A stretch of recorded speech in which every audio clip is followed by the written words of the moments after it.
in a bedroom lit by a dull blue night sky. This room is an unusual blend of teenage boy pop culture paraphernalia and Roman Catholic iconography. A poster of a famous basketball player hangs next to Our Lady of Perpetual Help. A teenage boy, Christopher, is the inhabitant of the room. Christopher is wearing mountain sunglasses.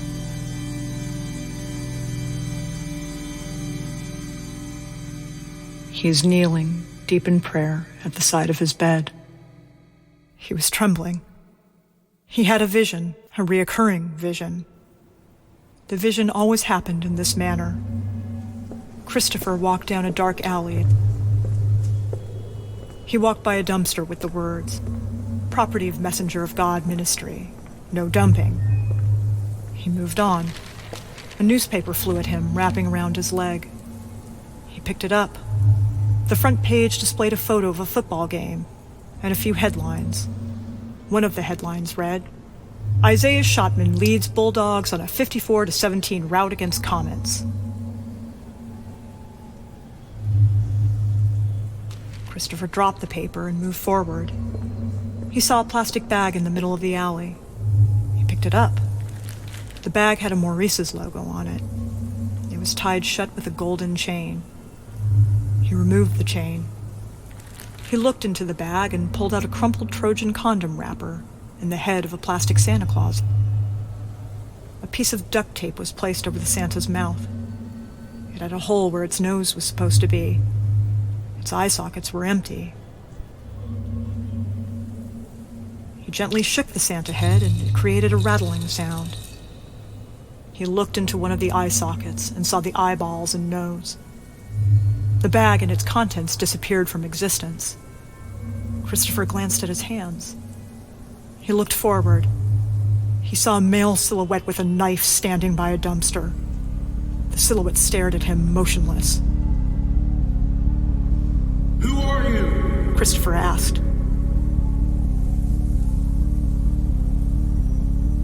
"What do you want from me?" The vision ended.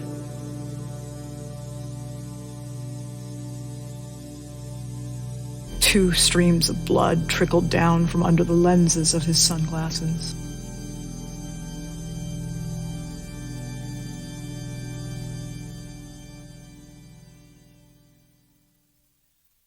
A car moved slowly through downtown Clever Rock in the sunshine. Helen Cole drove. She was 30 years old and had a mature look about her. Natasha Cole, Helen's beloved 13-year-old daughter, sat in the passenger seat. Are the stories about him true? Aunt Linda says he's got mystical abilities. So he's psychic? No, he's not psychic. He said so himself. And please don't try to get him to read your future. He's admitted many times that he's been wrong. Then how does he know so much stuff? He says the Lord tells him all these things. He doesn't conjure it up himself. They had to put restraining orders on different people in their neighborhood because they would flock to him and seek him out like some kind of prophet. Do you think he knows where Dad is? Stop that! You hit me, Mom. I'm sorry. That was out of line.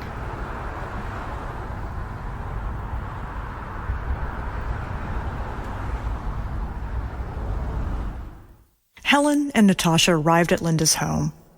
Linda, a perky 30-plus-year-old woman in a long dress, greeted Helen and Natasha in the living room. They all exchanged pleasantries. Christopher entered. Christopher! Hey, Aunt Helen. How are you, I'm hon? good. How are you? You remember your cousin Natasha, right? Of course I do. Helen and Linda were chatting away in the kitchen. Natasha and Christopher were up in his room. She watched him paint.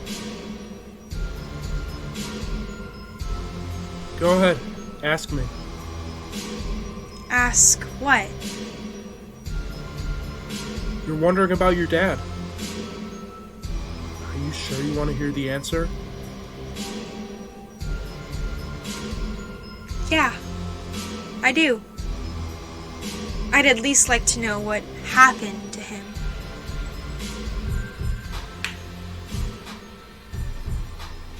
dead, Natasha. He died in a petty drug deal gone wrong. I'm sorry.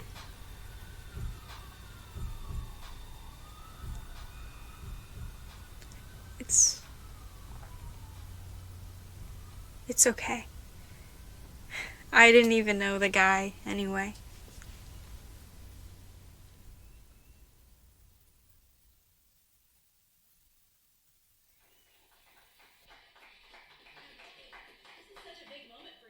Natasha was sleeping over at her best friend Amelia's house. They watched an old box TV with a half-broken antenna on top. It was late, and the girls were in their pajamas. All right, girls, it's time for bed. Amelia rolled her eyes. She got up and turned the TV off.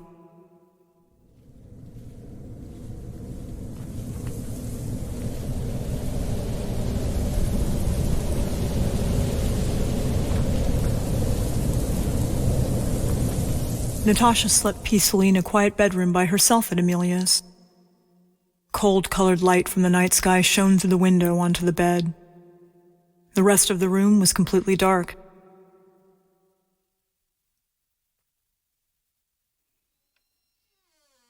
Slowly, the bedroom door opened.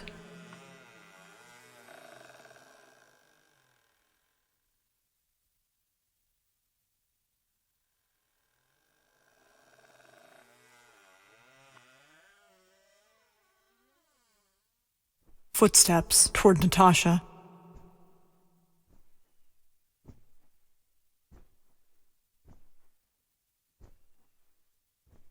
She slept on. Opened her eyes. She looked up in horror. Bulging eyes hovering over the end of the bed.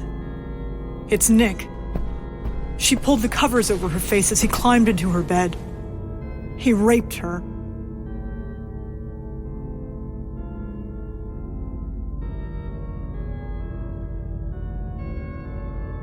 After the attack, Natasha lay motionless in the disarranged bed.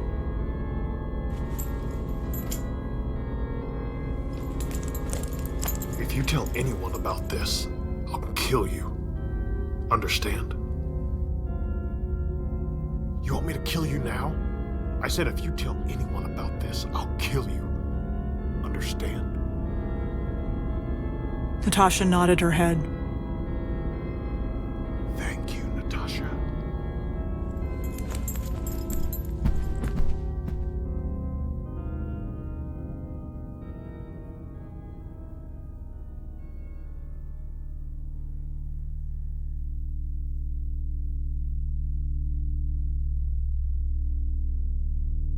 Natasha kept her word to Nick. She never told a soul, not even her mother. She went about her life as if nothing happened. She would go to school, hang out with her friends, practice doing makeup, go to the movies, all her usual activities. There was a void in her, though.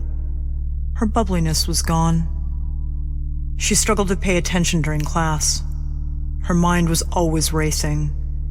She often checked out of conversations. One time, this was addressed by her friends. She was sitting at a table during lunch with her friends, Amelia, Mary, and Isabel. The three were talking about nothing when Natasha zoned out. Mary suddenly threw a napkin at her. What? Just making sure he's still alive. You completely spaced out. As the weeks went on, Natasha started to experience a rabid appetite for junk food. These urges were accompanied by a relentless urge to use the restroom and horrible cramps. A few more weeks went by.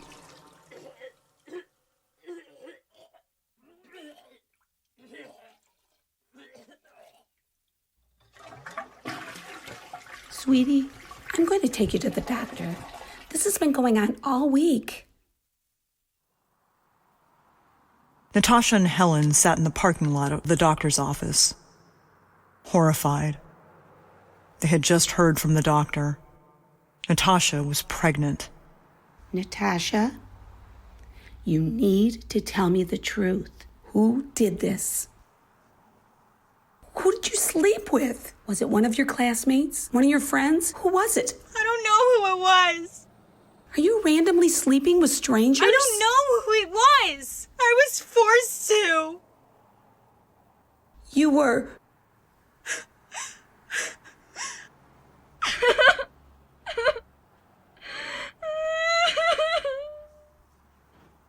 I don't know Okay. who it was. I'm sorry. I'm sorry. It's okay.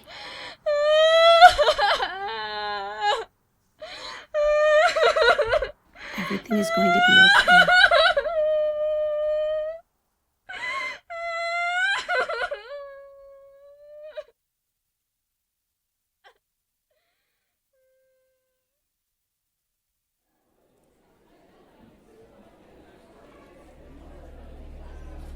At school, Natasha wore the proverbial scarlet letter.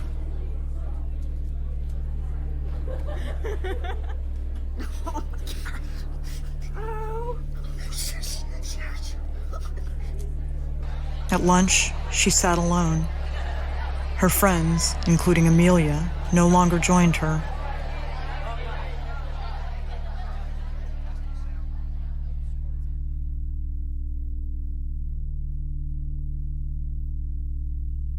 A few months later, Natasha walked out of an operating room at a doctor's office, without child. She dropped her head down. The news quickly reached the gossip circles. Poor Natasha Cole had a miscarriage. Once home, Natasha went down into the basement. She was lying on the dirty floor as she was staring up at the ceiling.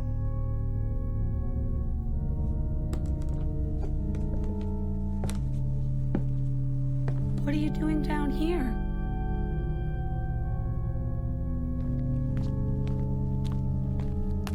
Natasha?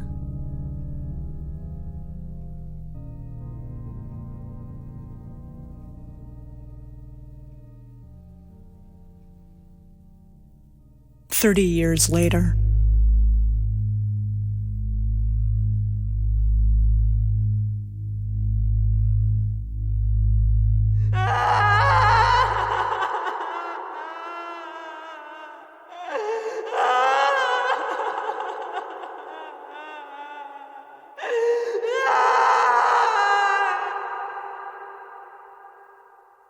Natasha is now a 43-year-old woman, single, never been married, and doesn't have any children, and is a recovering drug addict.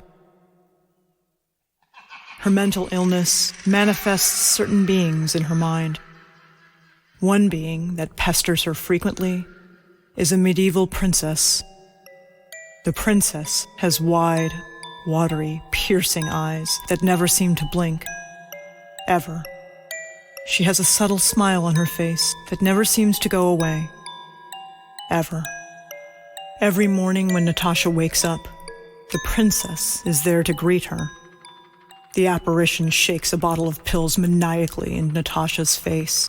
Natasha sits at her bed as the princess tempts her with no reservation or remorse.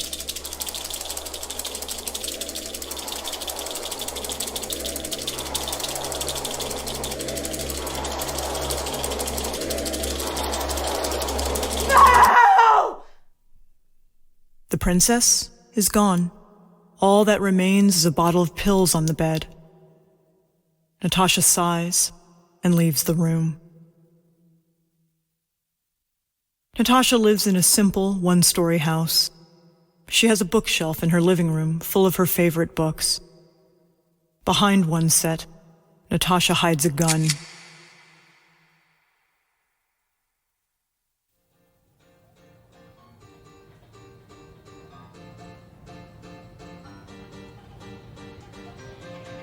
Inside a trendy clothing store, Rebecca, a fashionable 45-year-old woman, stands in front of a closed door of a dressing room, her arms crossed and a smirk on her face.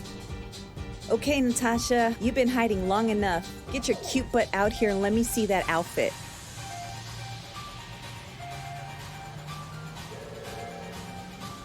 Natasha, don't leave me waiting now. One second.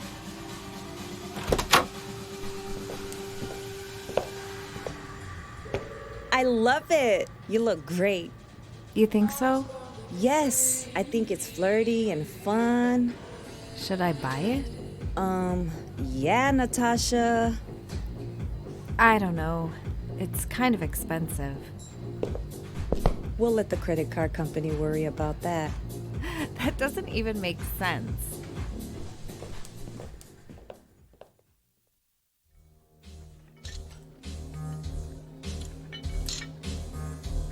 A little later in the afternoon, Rebecca and Natasha are at a local gym. Rebecca is doing a set of curls. Donny quit his job. Why? He said he wants to find his true calling in life. Whatever that is. What's his true calling? I don't know. He doesn't even know. He just said he knows for sure it's not accounting. You think he's going through a midlife crisis or something? I think he is. Have you tried to talk it out with him? He keeps blowing it off. I barely get enough time to see him anymore. Where does he go? He's been out with his friends a lot. I'm starting to wonder if there's another woman. You think he'd do that? For his sake, he better not be. You think he is? No, I don't think he would sing to that.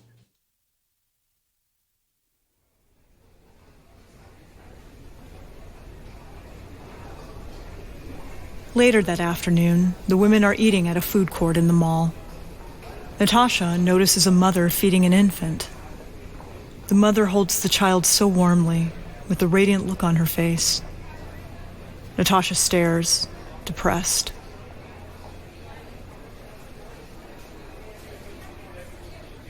She senses all her negative thoughts and emotions boiling up within herself, so she quickly looks away.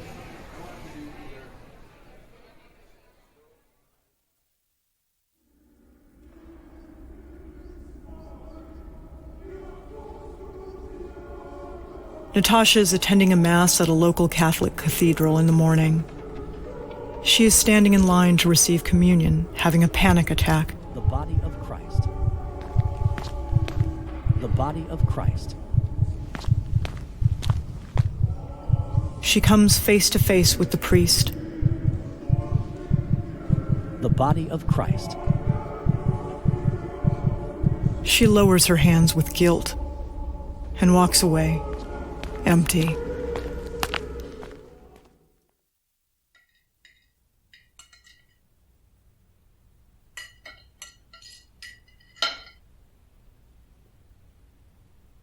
The next afternoon, Natasha is having brunch with an elderly Helen in their old home.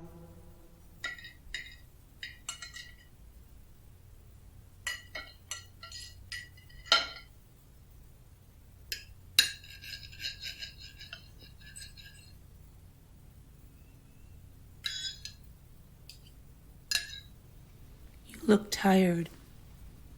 Everything okay? I am tired. Haven't been sleeping well lately. What's wrong? I don't know. It's just...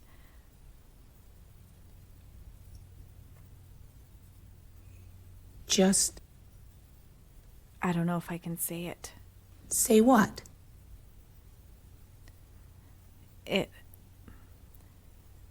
It was Nick Kyle's. What was Nick Kyle's? You know what I'm talking about. Amelia's mom's boyfriend at the time. That's who did it. I was staying over at Amelia's. I was in bed by myself, and he came in. Why didn't you tell me this till now? He said he would kill me if I told anyone. Helen grabs her fork and stabs into the table as hard as she can, bursts out of her chair and stands up.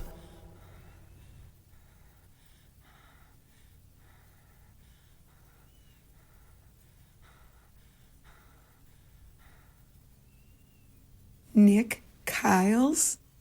Natasha nods. Are you going to press charges? I don't think so. Why not? He said he would kill me. You have to take action, Natasha. But what if he finds out? He said he would He's kill me. He's not going to hurt you, Natasha.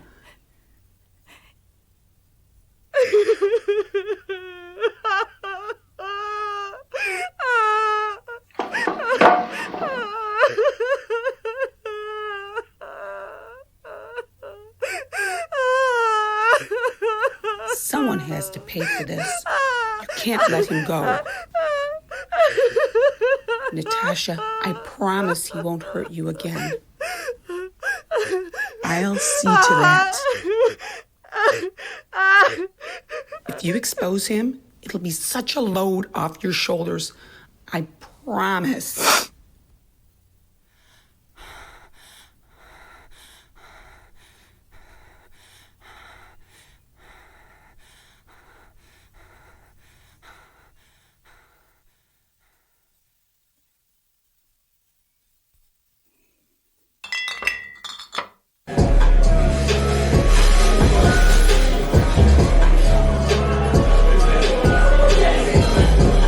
Inside a crowded bar, Natasha is sitting at a table in the dance hall section with two 40-year-old women, Kelly and Hannah. Rebecca walks to the table with shots in her hands. Okay, girls, here you go. Kelly hands Natasha a shot. Oh, no thank you. I don't drink. Oh, I'm sorry. Who's this shot for then? Kelly asks.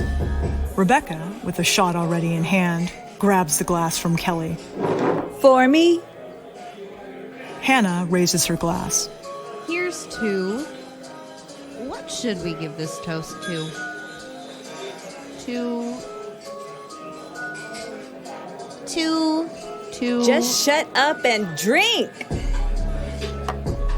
Natasha grins as she sees Donny walk through the door. Hey, Rebecca. Look who's here. Rebecca looks and shakes her head. He's wearing jeans and a t-shirt that looked 2 sizes too small on him.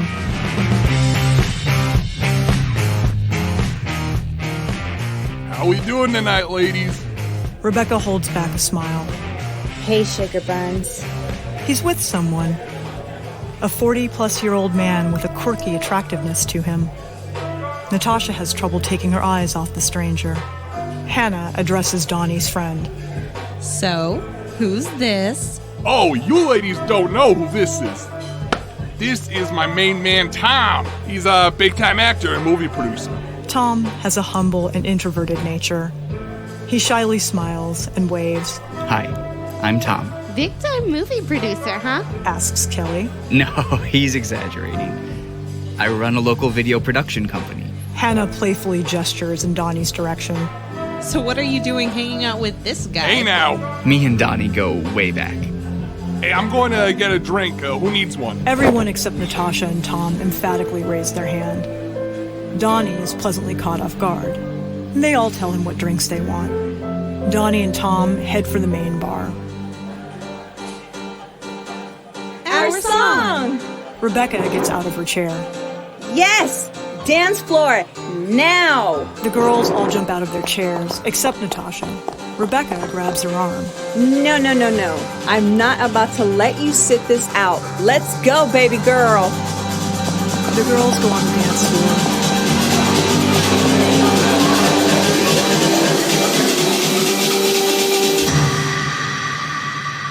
I was born to be free.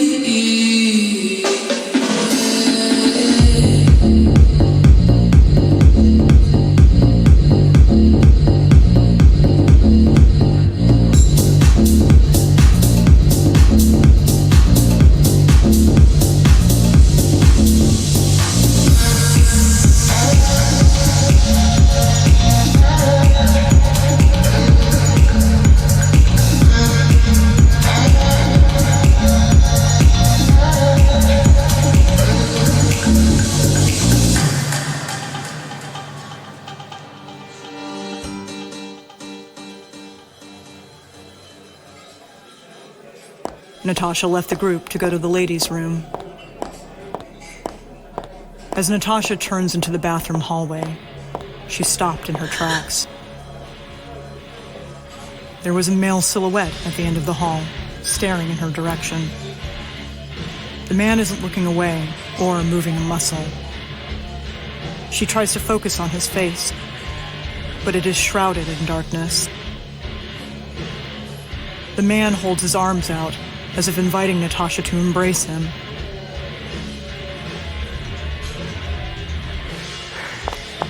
She leaves the bar. Out into the parking lot, she frantically tries to pull her keys out of her purse as she hurries to her car. She opens the car door and looks back at the bar. The shadowy person is standing outside, staring at her. Natasha quickly jumps in the car and drives away.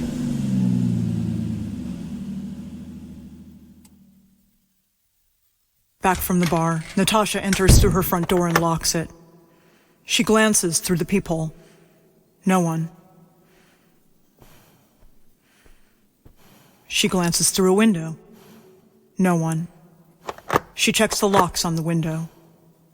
She cautiously goes into her living room and searches behind all the furniture in the room. She checks the lock on the window. She glances through the window. She goes to her bookcase and pulls out the gun. She cautiously searches the kitchen, holding the gun in her hand. She glances through the kitchen window. She checks the window's lock. She searches the bathroom. She searches her bedroom. She looks through the bedroom window. She checks the lock and drops the gun from her trembling hand onto her bed.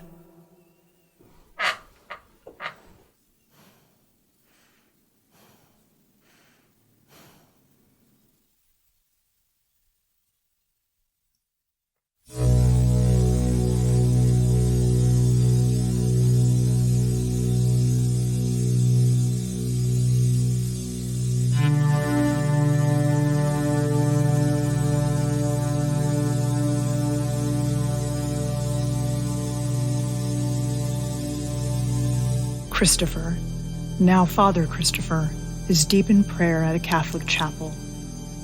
He is now a middle-aged man and a Catholic priest. He still has the same sunglasses.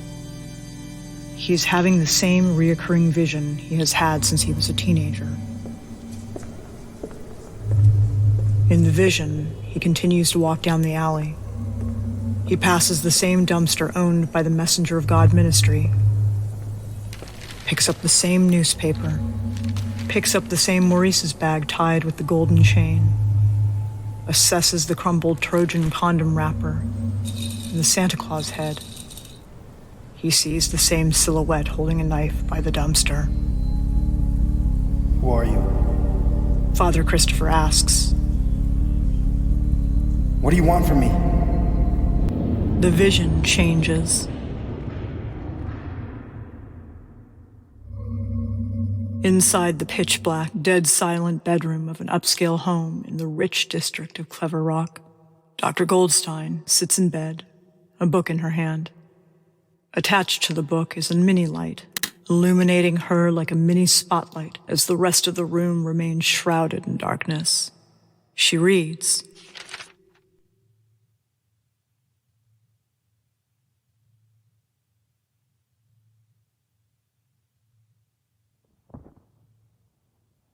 a subtle and indistinguishable sound emerges from the outside of her closed bedroom door. She is startled and turns her attention towards the closed door, hidden somewhere in the dark abyss. She returns to the book.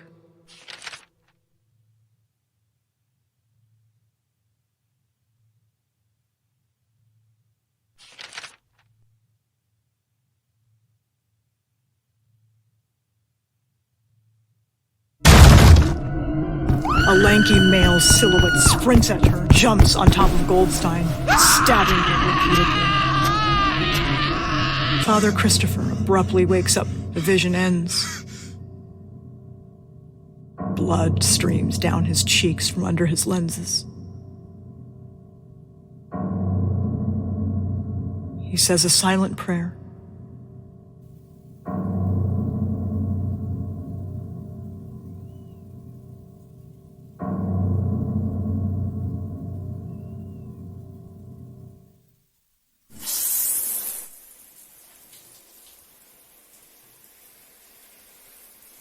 Natasha sets up a shower. She is still shaken up. She is awfully paranoid. She disrobes and steps into the tub.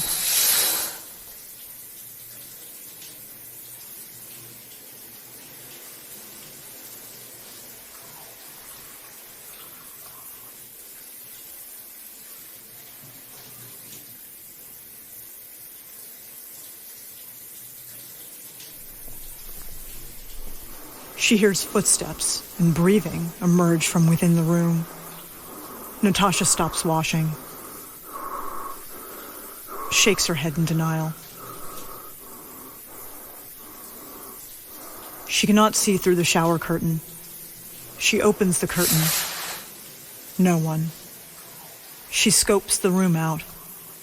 Nothing.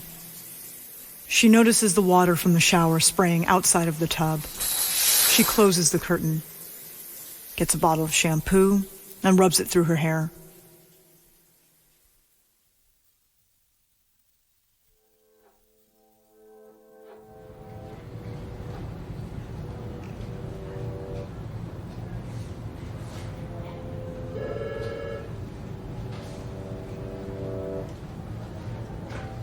In a convenience store candy aisle,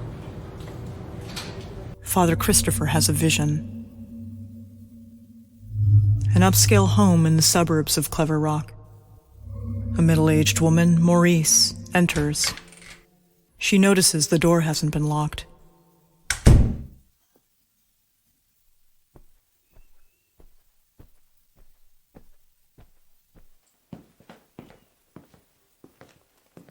She enters the kitchen and pours herself a glass of water.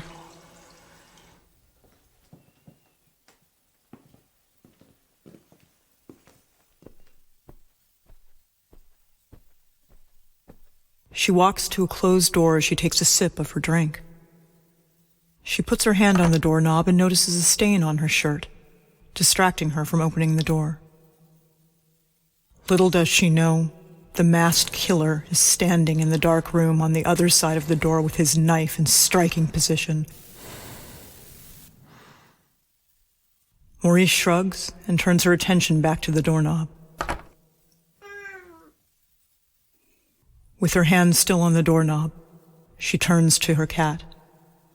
I was wondering where you were. The cat walks up to her and paws her leg. You hungry? She chugs the rest of the water and walks back into the kitchen.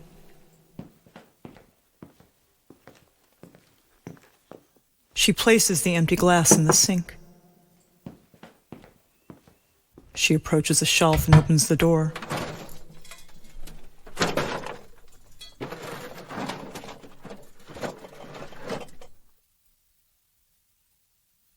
She closes the shelf and exits the kitchen. The door she was about to open earlier is wide open. She doesn't notice it as she pets her cat from the floor in mid-walk past the door. Yeah, we're gonna get you some food, hon.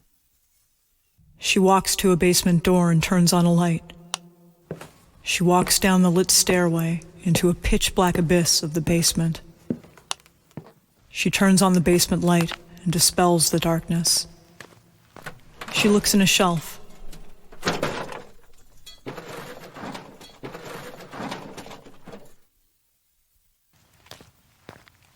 She walks to the stairway, turns the basement light off.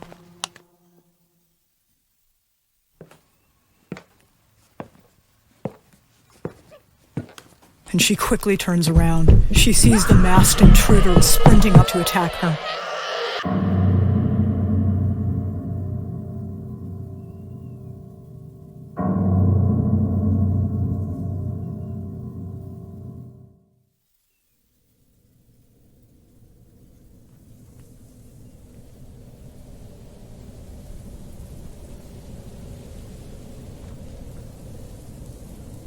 Helen exits her home and walks to her car.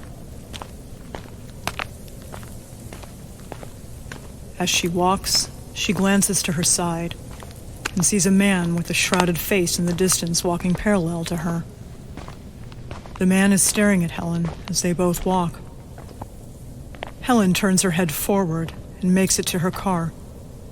She glances over again and sees the man standing still in the distance, staring at her.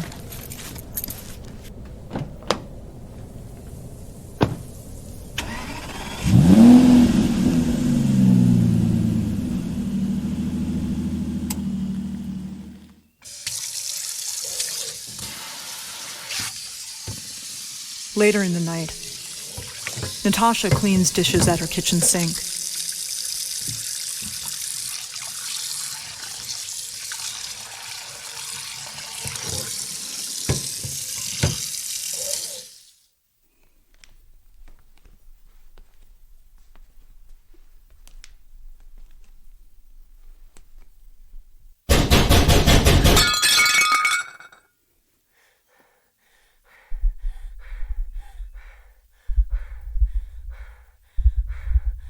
She slowly and quietly enters the greeting room.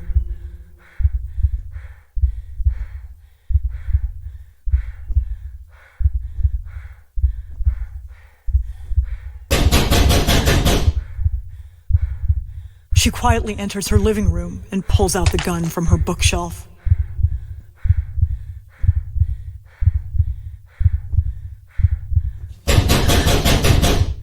She quietly goes back into the greeting room and points the gun at the door.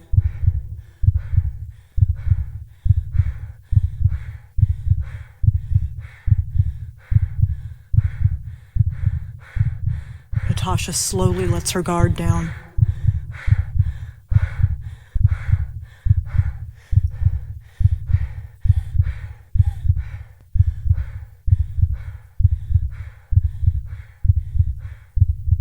Natasha called the police shortly after. 2 officers arrived. Well, I don't see any fingerprints, footprints, or any other evidence around here. He was here. He's been stalking me. When you say he, who are you talking about? Is this somebody you might know? Yes. His name is Nick Kyles. Nick Kyles? Yes. Why do you think this Nick Kyles is stalking you? I just know. With all due respect, Miss Cole, we're going to need a better reason than that to investigate somebody. He sexually assaulted me when I was a teenager and threatened to kill me if I ever told anyone about it. We'll run him through the system. As for the incident here, we don't have any evidence to go on.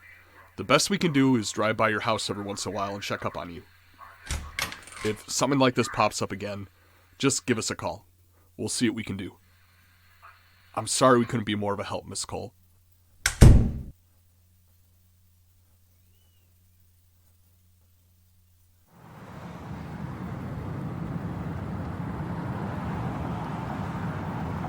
2 a.m.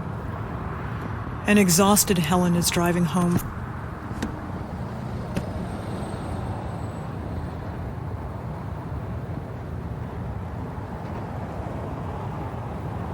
She glances at her rear-view mirror and sees a silhouette sitting in the center of the back seat. She hears cars honking. Her eyes glance back at the road and widen.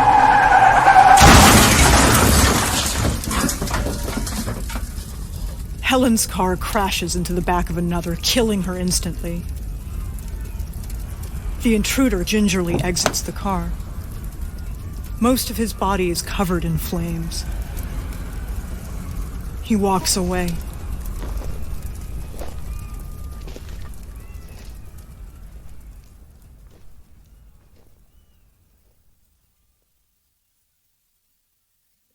It's the day of Helen's funeral. Natasha is sitting at the edge of her bed, wearing a black dress and matching veil. Tears roll down her cheeks. She hears footsteps. Hello? Hello? Her veil is pulled off her head from behind. She turns around and sees the smiling princess towering over her, shaking a pill bottle in one hand. Please stop bothering me. Please. Not today.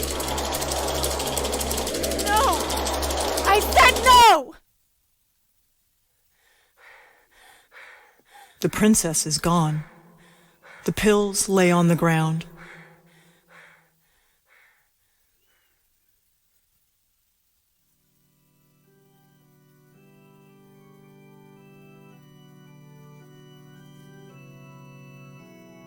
Natasha arrives at the funeral home later in the morning.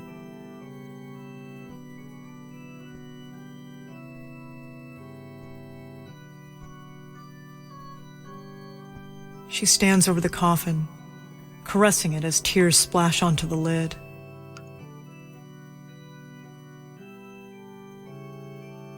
She observes the lid. She puts her hand on the latch, gently lifting it a few inches. An Undertaker slams his hand down on the lid. It's best if you don't see what she looks like.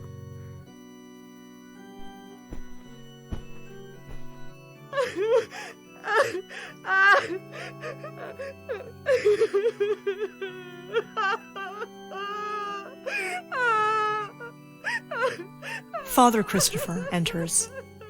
He approaches Natasha with a somber grin. She rises to her feet. The two meet and hug.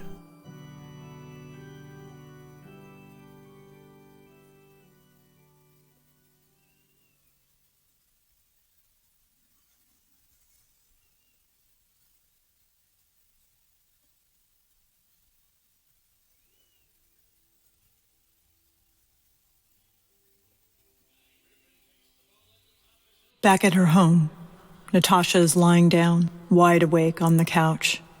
Lamplight shines down on her. She's wrapped tightly in a blanket.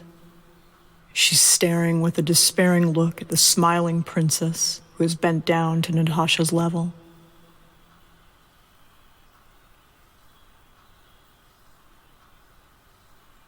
The princess forces Natasha's mouth open with her hand and tries to place a pill in it. Tears are rolling down Natasha's face. She half-heartedly grabs the princess's arm to resist her. The princess is too strong. And places the pill on Natasha's tongue. Natasha pauses for a moment and closes her mouth.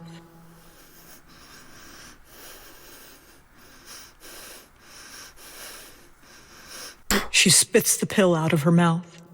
The princess is gone. Natasha goes into a fetal position. Natasha has remained on that couch for nearly 2 weeks, cutting herself off from the rest of the world. This evening, she sleeps on the couch in the dark living room as the artificial lighting of the TV shines a blue-colored spotlight in her vicinity. A late-night sitcom rerun is playing.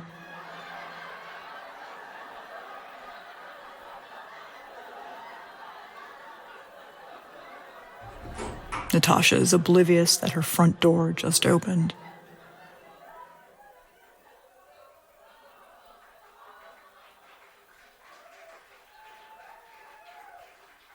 On the side of the couch, a shadow of an arm slowly appears on the wall Natasha's couch is leaning against. The arm extends out toward Natasha with a mixture of compassion and yearning.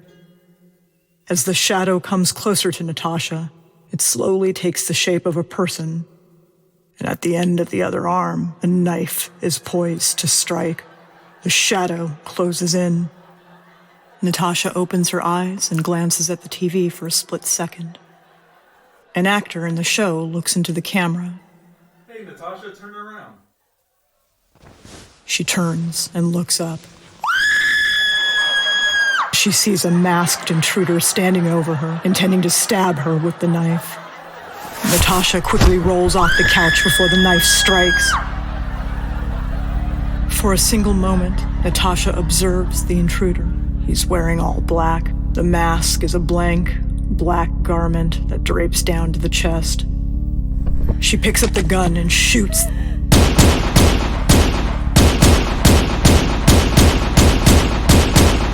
He remains upright. She races out of the house. She runs to her car. The tires are all slashed. She sprints out into the deserted street. Help me! Someone's trying to kill me! Natasha runs out onto one of the main roads. She runs in front of her car with tinted windows. Woman, what are you doing? Natasha runs to the passenger side. Someone's trying to kill me! Hold on. Get in. Hold on. The killer powerfully strikes. The driver is unconscious from the blow. Natasha crawls to the driver's feet and shoves her hand on the acceleration pedal. The killer's flown from it. Natasha tries to hold down on the pedal while steering with the wheel at the same time. It causes a car driving at her to swerve away. The car that swerves away hits the killer and runs over his body on the pavement. Natasha oversteers the car into a ditch. She slowly opens the car door and limps out of it in a daze. She glances in the direction of all the carnage. She notices the body of the killer is missing from the scene.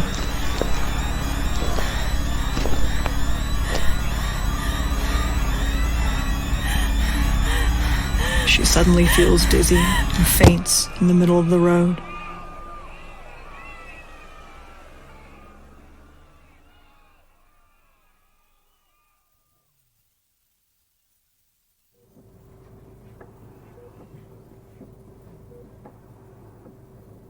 The next morning, Natasha wakes up in a hospital bed with an IV in her arm. A nurse greets her. You're up. How are you feeling, Natasha? Natasha is groggy. What's going on? You fell unconscious. Do you remember what happened? Have they found him yet? The police are here. They'd like to ask you a few questions. Would you like to talk to them? Have they found him yet? I don't know. They haven't told me anything. Would you like to talk to them now? Natasha nods. Moments later, Detective Leonard Dacey walks into the room. He's a middle-aged man with prematurely white hair. His brutish build bulges under his three-piece suit. Hi, Natasha. I'm Detective Leonard Dacey. Hi, Detective. I'm overseeing your case. Have you found him yet? I'm afraid not. Not yet. He's still out there? He's still out there. Please stay You calm. have to find him, Detective. We'll get him. I beg you. I promise. You promise? I promise. If you wouldn't mind, I'd like to ask you a few questions. Is that okay, Natasha? You said a man named Nick Kyles is the one after you, right? Nick Kyles was brutally murdered 4 months ago. Long before you had suspicions.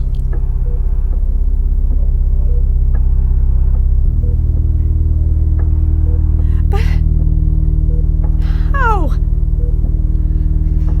We don't know who killed him. His body was found on Grant Avenue. It's pretty horrifying to look at. Let's just say, though, from what was done to him, he wouldn't have been able to sexually assault anyone again. In case you wanted to know. Nick Kyles is not the one who's after you. Then who is? We're not sure yet. Blood samples were sent to forensics. That'll give us an idea on who the attacker was. How long will that be? Since we have a lot of other cases on our plate, it'll probably be around 3 to 4 days until we get the results back. Once we get that, we'll be able to pin a name and possible locations. Those will go a long way to helping us find out who it is. We'll just have to be patient. 4 days. 4 days? Is there anybody else who you have a grudge against or has a grudge against you? No. I can't think of anyone. Nobody comes to mind that would be angry enough to come after you? I don't know who it could be.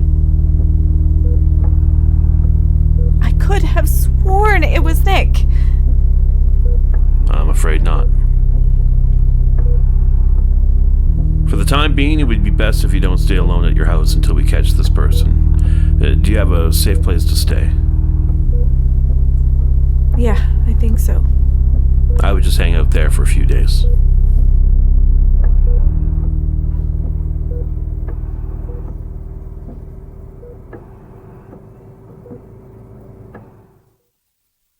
The next afternoon, Rebecca and Donny allow Natasha to stay at their place. Donny isn't in favor of her staying. If there's a killer on the loose, do we really want them to come here? Later, Natasha walks in with a suitcase. I appreciate you guys allowing me to stay. I hope I'm not being a burden. No, Natasha. Are you sure you're okay with this? Absolutely. Thank you. Donny shows Natasha around the house.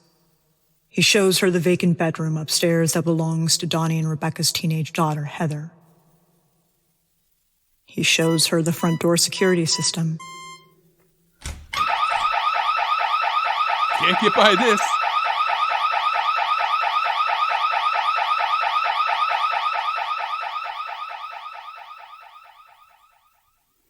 Later in the afternoon, Rebecca is alone, relaxing on the couch.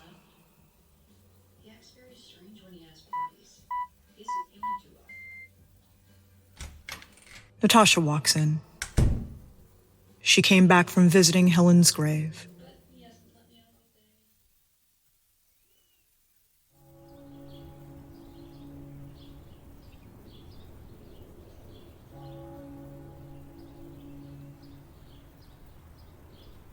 The next day, Natasha visits Father Christopher at his rectory in Clever Rock. Natasha and Father Christopher sit across from each other on sofas. How are you holding up? I'm not. I'm so sorry for everything, Natasha. I know you're suffering now. If there's anything you want to tell me, anything, I'm here. Never hesitate to get a hold of me. Thank you.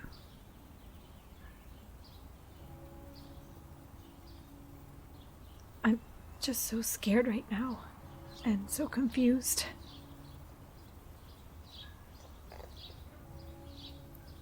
I'm just wondering when it will stop. I don't know how much more I can take.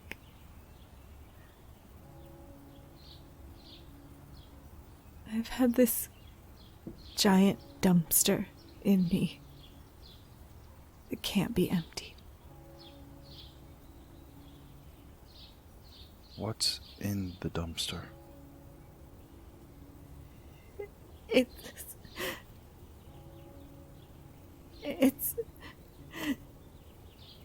She glances at Father Christopher. He has gone into a trance. Christopher? Christopher? Christopher, what's wrong? Christopher? Christopher! Father Christopher has a vision that flashes back to the day of Natasha's miscarriage. 30 years ago, she is lying on a table in an operation room, heavily sedated. She stares at the ceiling. Helen is sitting by her side, holding her hand. Dr. Goldstein and Maurice are setting up for a procedure. Maurice is holding an ultrasound probe against Natasha's stomach. Let's find out where it is, real quick. The ultrasound screen turns into the shape of a fetus in a womb. Goldstein grabs a syringe and approaches Natasha. This is to make sure we know exactly where to inject. It's safer this way. She holds the needle up. Helen holds tightly onto Natasha's hand. We're about to inject the needle to drain the amniotic cavity. You may feel some discomfort. Goldstein injects the needle in Natasha's abdomen. The ultrasound shows the needle going into the wall of Natasha's uterus. There's the needle. She withdraws the amniotic fluid. The ultrasound shows the liquid emptying out. The fetus gently moves around. Goldstein pulls out the needle and puts it on a platter next to her. Halfway done.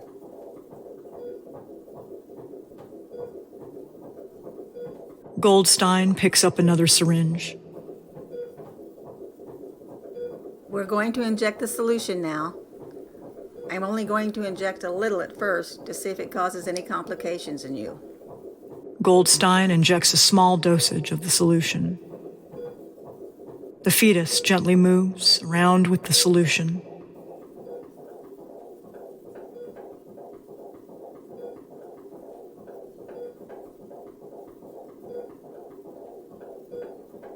The waiting period for Natasha's bodily reaction ends. Goldstein injects the rest of the solution. Everyone in the room except Natasha observes the screen.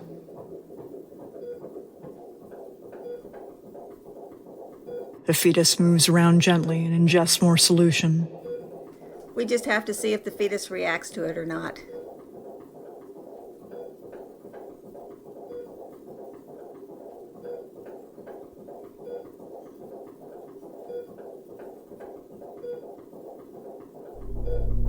The fetus shakes and moves around erratically. It's working. This will take about 2 hours before it finally dies. Natasha stares at the ceiling with a numb expression. The flashback vision moves forward later into the procedure. We're at the 90-minute mark. It shouldn't be much longer. On the screen, the fetus is moving rapidly and uncontrollably now as it fights for its life. Natasha still has a numb expression, with her eyes locked on the ceiling. Maurice holds tight to the probe. The fetus's movements are becoming slower and stiffer. The fetus is completely still. Its limbs go completely limp. Natasha has the same expression. Her eyes haven't left the ceiling. Goldstein gestures to Maurice. Okay, you can take it off. Maurice takes the probe off Natasha's stomach. The screen goes blank.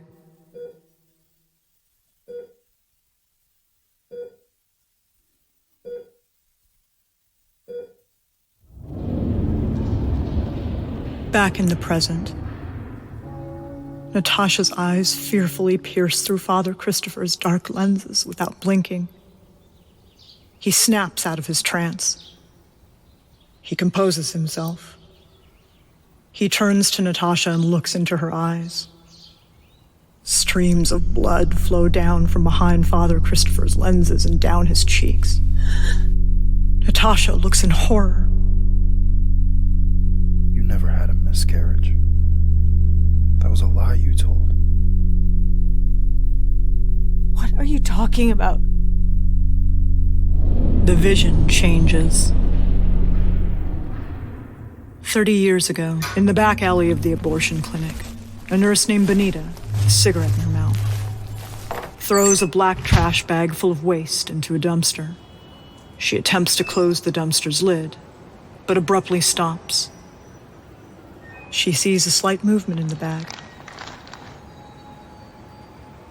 She takes a closer look.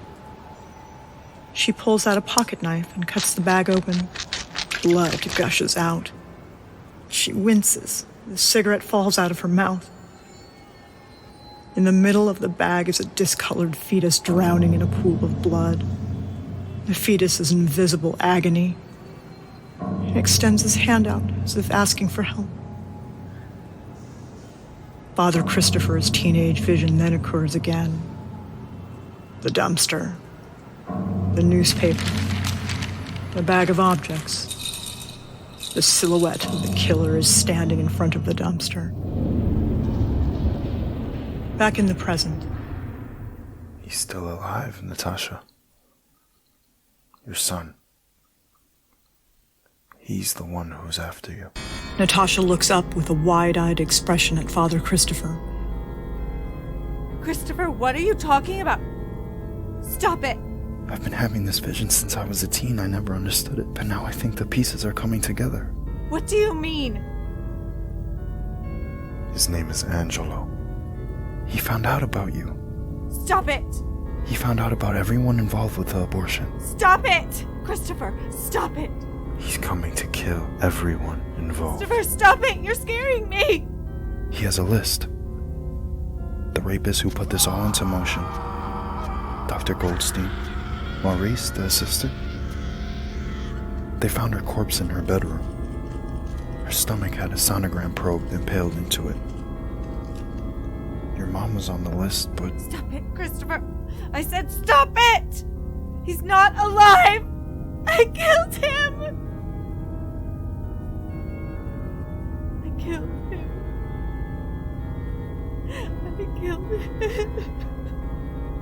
I killed him. Father Christopher has a look of compassion on his face. He sits by her and puts his hand on her shoulder. She's trembling. How's he still alive? He's been given supernatural graces from God. He willed Angelo to survive the abortion. He's guarded from death. At least for a period of time. He continues to be guarded from death to this day. Nothing will kill him. No weapon, no gun, no bomb, nothing. Why would God do that? I don't know. The mind of God can be rather inscrutable at times. Angelo has perverted this grace and uses it for his own malevolent reasons.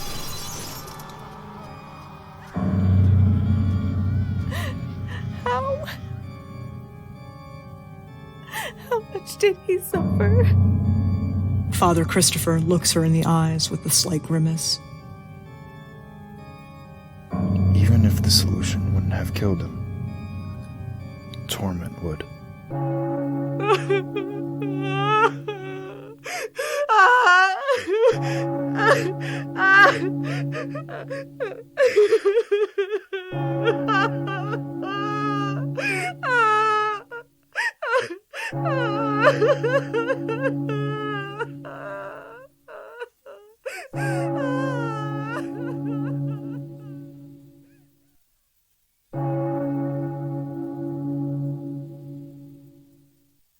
Later in the evening, Natasha arrives back at Donny and Rebecca's house. She's sitting on the edge of the bed in Heather's room. She is overwhelmed by the princess with the bottle of pills again.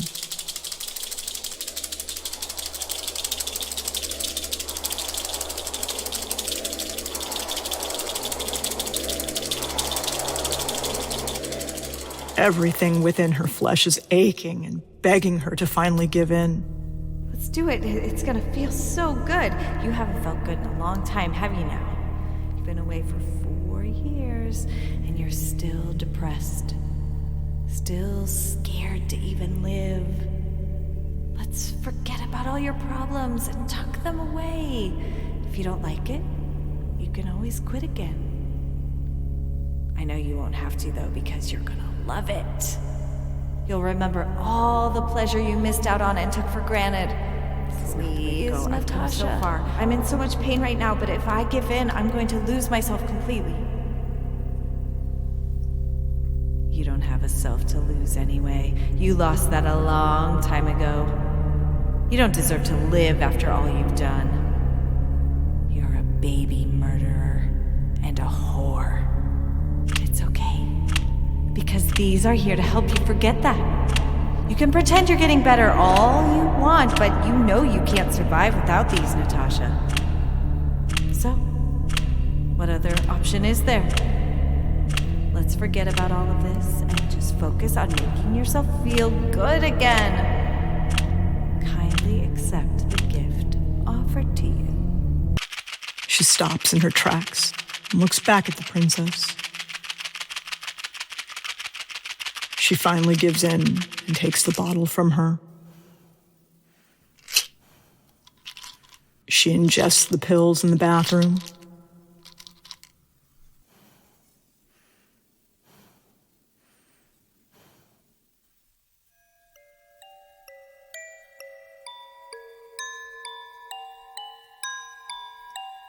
She feels a pair of arms embracing her from behind.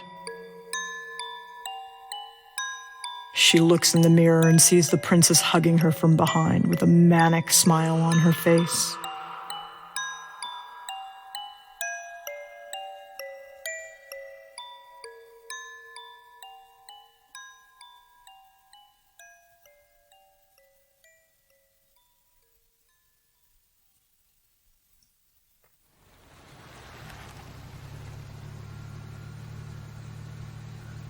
The next evening, she arrives back at Donny and Rebecca's.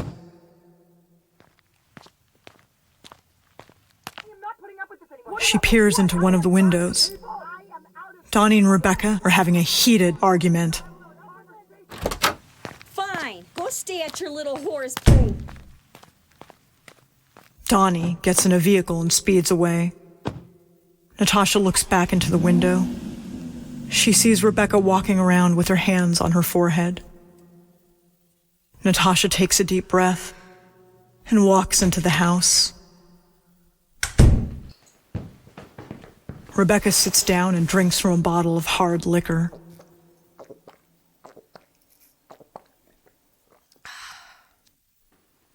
Natasha and Rebecca retire for the night. Rebecca drinks herself out cold. Natasha pops downers.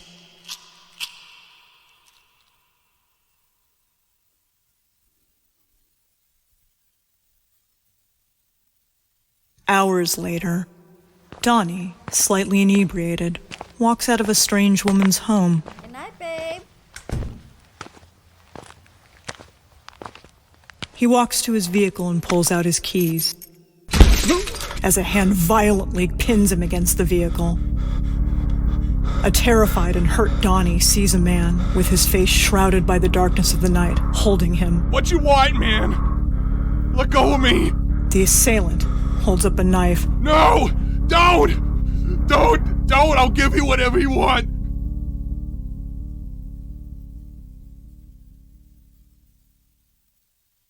Later in the night, Natasha is asleep in Heather's bedroom.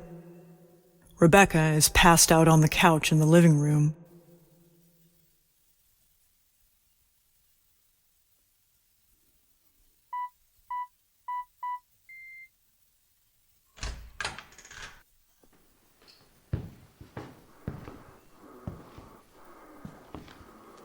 Rebecca is still unconscious. Natasha stays in bed. Natasha stares intently in the direction of the bedroom door.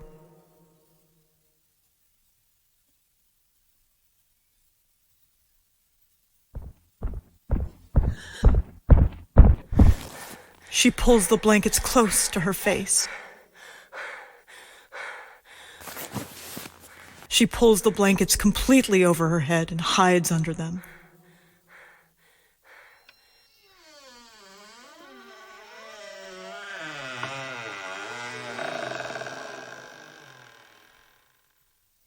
Natasha looks forward under her blanket.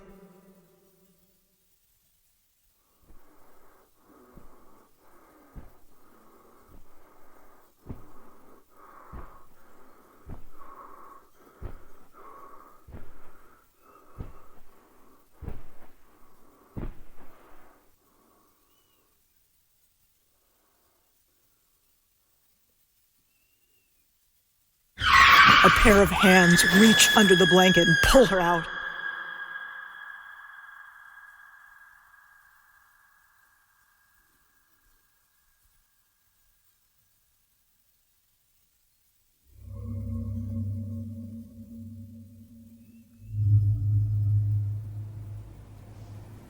Father Christopher's reoccurring vision. He sees a male silhouette with a knife standing by a dumpster. The silhouette stares at him, motionless. What do you want from me?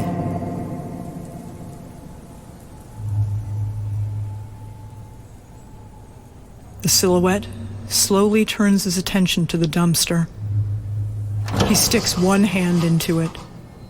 With the hand, he pulls out a female corpse. It is Natasha.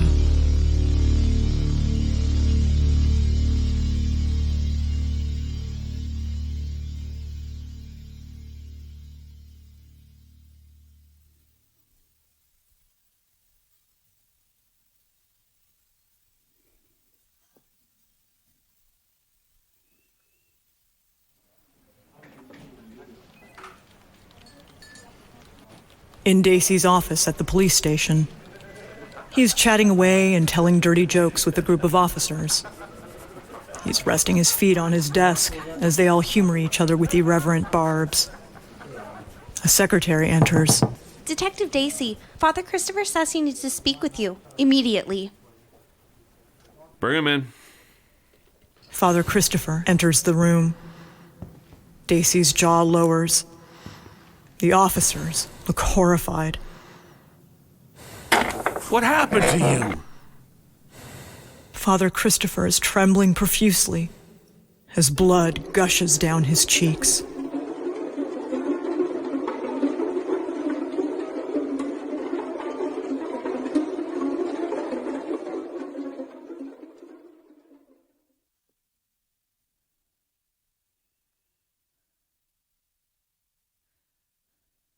Natasha regains consciousness.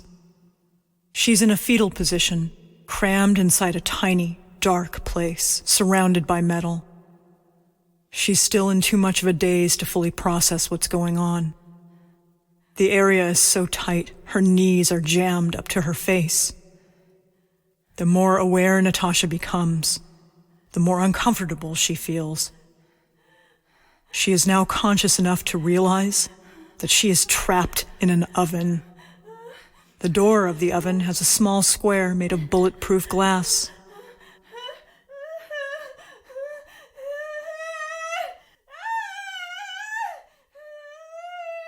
She panics and tries to bust out of the oven. The oven door is tied shut.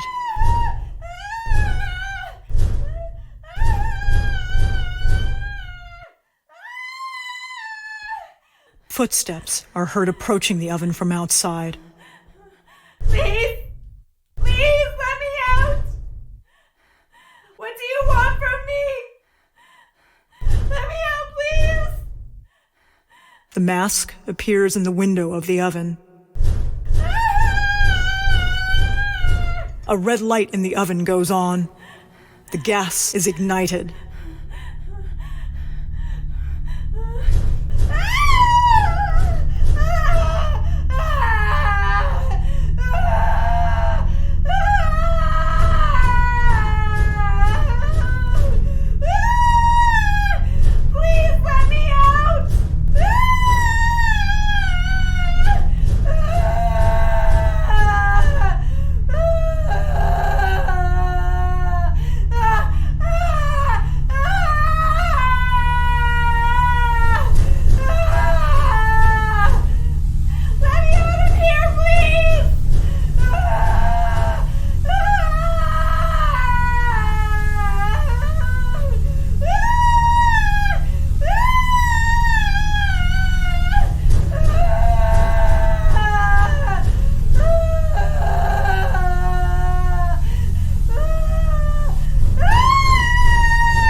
She hears a door in the room busting open.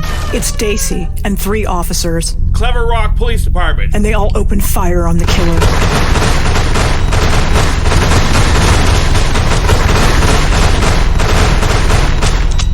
Until he falls to the ground. Dacey and 2 officers run to the oven. They try to untie it, but it's too tight.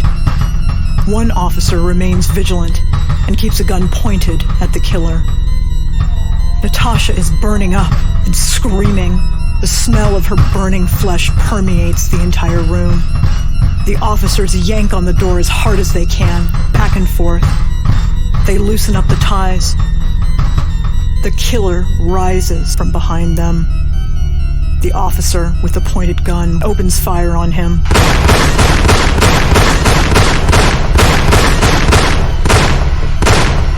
He closes in on the officer. The killer stabs the officer repeatedly and kills him.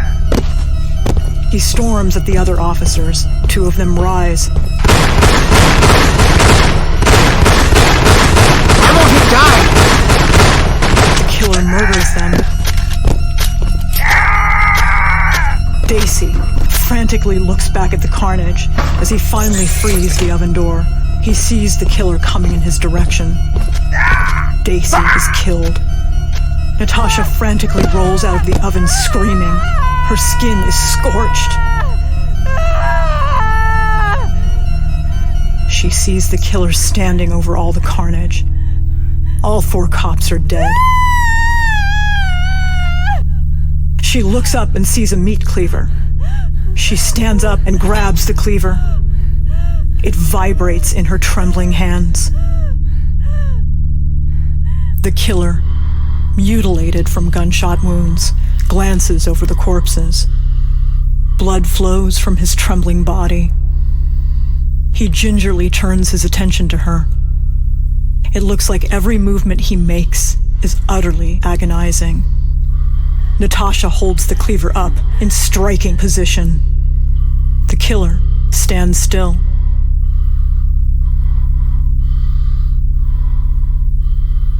He drops his knife.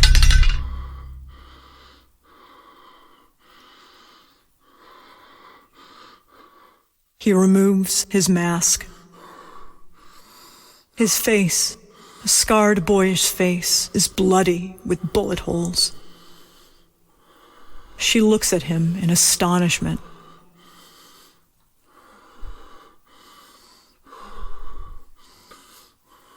He falls to the ground on all 4s. A river of blood paints the floor under him as he gingerly crawls toward Natasha. Get away from me.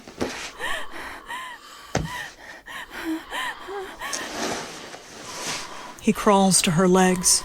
He musters enough strength to get on his knee. Stay down!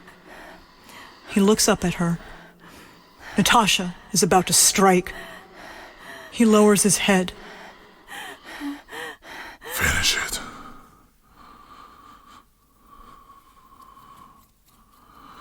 Finish it.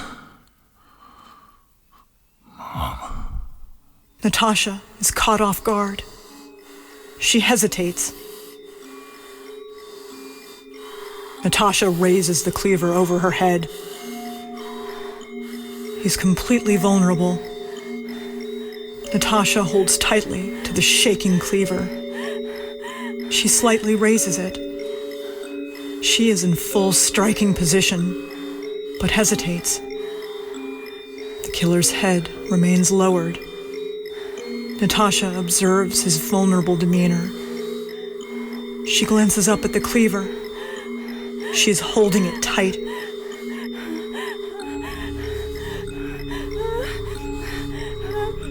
She throws the cleaver across the room.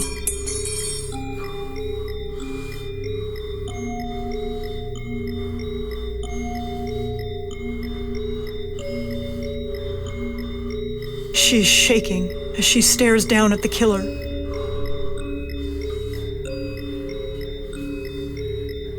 She slowly limps to the door.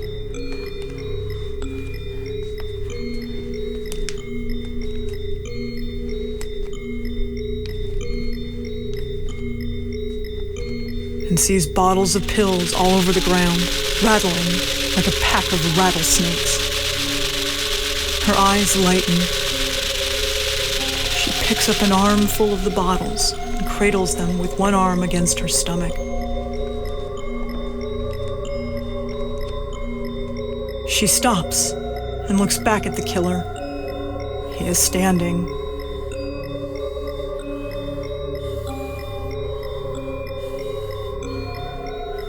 She slowly directs her eyes to the bottle of pills in her grasp. She glances back at the killer. She drops the bottles. She cautiously approaches him.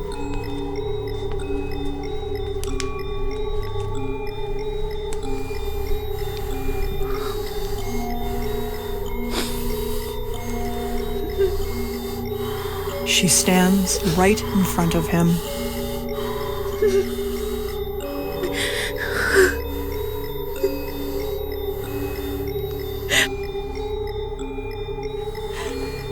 For 30 years, not a day has gone by where I haven't thought of you. I killed you. The killer looks coldly into her eyes. For 30 years, I had to live with that. I played it over and over.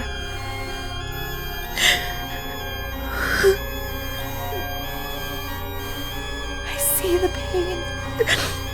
She glances at the carnage around them.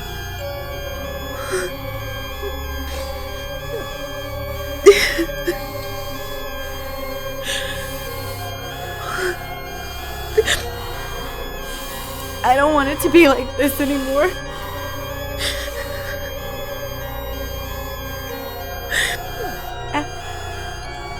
Angelo.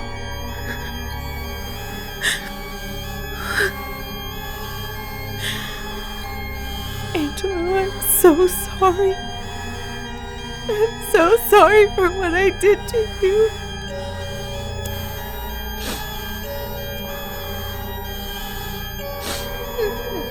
You didn't deserve it.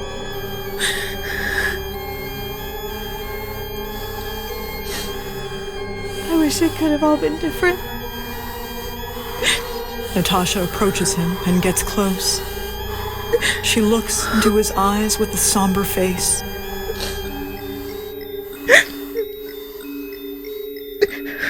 She nervously kisses him on the forehead with her trembling lips.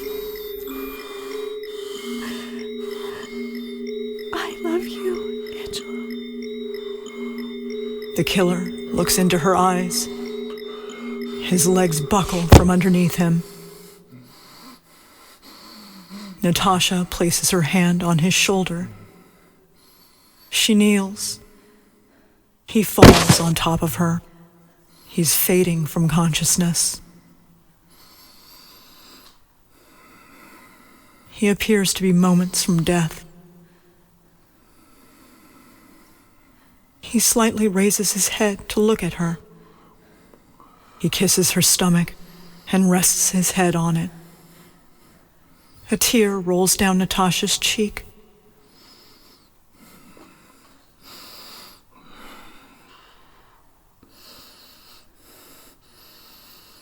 He breathes in his final breath and dies.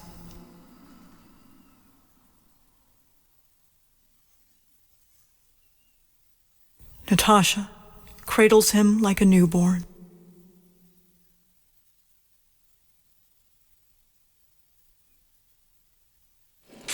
She was rushed into ICU. She nearly died from it. The burns would leave leathery scars.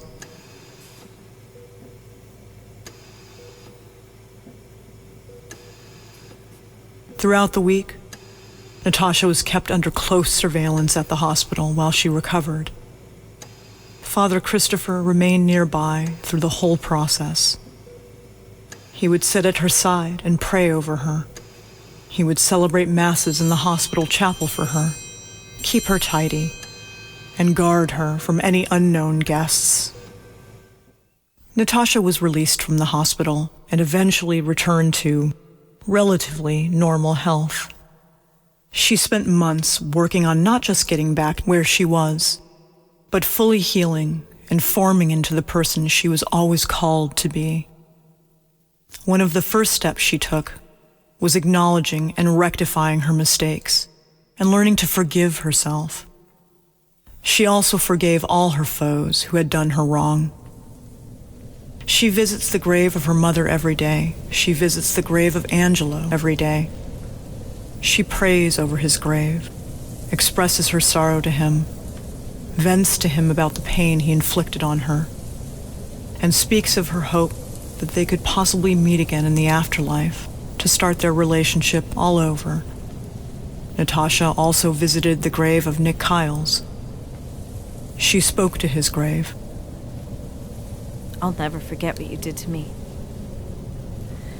That doesn't mean that I don't forgive you, though. I do. It's very hard for me to do, but I forgive you. I hope you're in a good place right now. If not, I'll understand too. If you're burning in hell right now, I wouldn't be surprised one bit. What you did was deserving of it. You will be given justice for destroying a 13-year-old girl's life, and I won't lose any sleep over that. I just hope you found a place in your heart for repentance to avoid such a horrible fate. I pray that God has mercy on your soul, Nick Kyles. 4 years have passed since Natasha's final encounter with Angelo. Natasha sits at the edge of a bed at a new home. The princess is tempting her again. Natasha appears unfazed by it, though. The princess is relentless, but Natasha shows zero sign of giving in.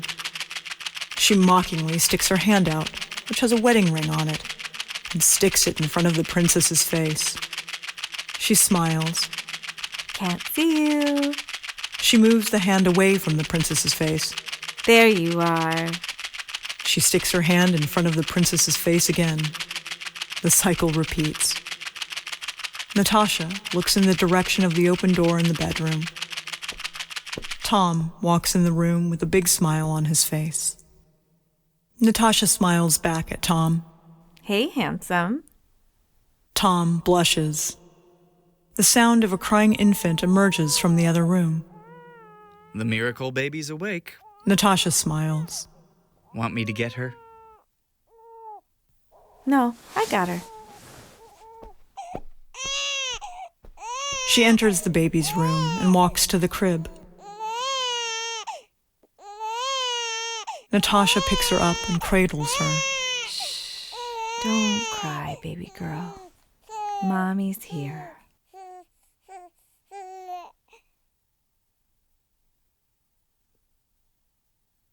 There's no need to cry anymore. A radiant glow shines around Natasha. She smiles and gently rocks her daughter in her caring arms.